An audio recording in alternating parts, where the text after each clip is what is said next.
We're talking about a very emotive subject up here at Nobles Hospital today about organ donation. Diane is with me. We did an item about this garden. We'll come back to that in a moment. But also got Abby with us, who deals with this subject, a tough one, and here's a lady who has first-hand experience of it. But just to you first of all about getting people to sign up to acknowledge that they would like to have their body parts donated to somebody else.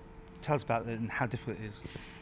Death is obviously a very difficult subject for families to talk about, really. But that's one thing that Di and I would like to encourage, really, that people just think about what they'd like to happen to them after they pass away. And organ donation, we're trying to encourage it as an end-of-life care option where appropriate here in this hospital, as well as other hospitals in the UK.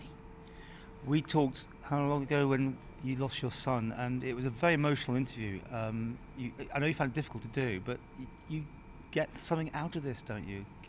To feel just such pride, in what he's done, and also, he's helped other people, so his death wasn't completely, in vain. There's people living their lives to the full because of Daniel, and that is such a good feeling. How many things were actually donated? With Daniel, there was 4, and they couldn't use his heart, so that was used for medical research. But he's helped other people, and as part of the grieving process, it's helped. Right. It's helped. Is it getting easier, Abby, for people to deal with this subject? I think so, yeah. And I think the more we can raise awareness in the community, the more we can make people think.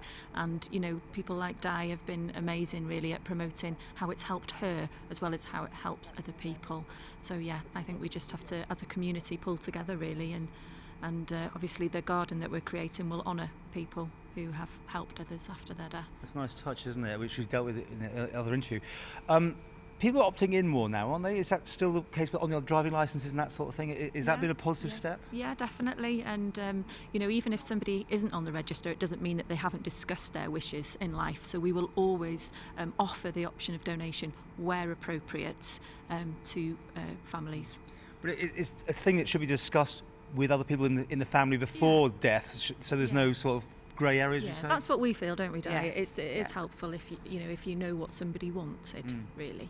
Because at that time, when you have to make that decision, for Daniel, his dad and I, we hadn't ever discussed it, but it felt the right thing to do. But I can understand, in some circumstances, and you've been told that your loved one's not going to make it, and you're asked about organ donation. Wouldn't it be better if your loved ones actually knew in that event what you would like to have done?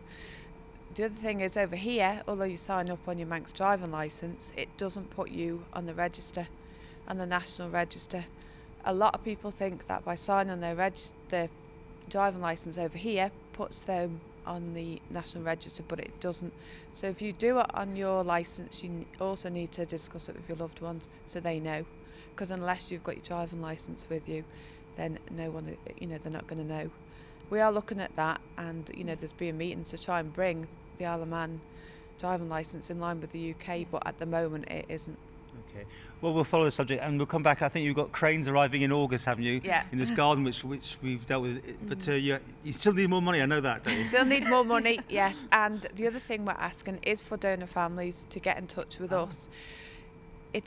People's names aren't just going to appear. It's got to be what they would like us to do. So we're asking them to get in touch with us. So they can get in touch through my Organ Donation Isle of Man Facebook page. They can private message, or they can get in touch with the Organ Donation Committee at Nobles, and it will be passed on. So, there's some people that they don't want any recognition and it's happened and that's it. But for those that do, please do get in touch, because if you don't get in touch, we can't get your name on, your loved one's name on, and we don't want anyone missed out.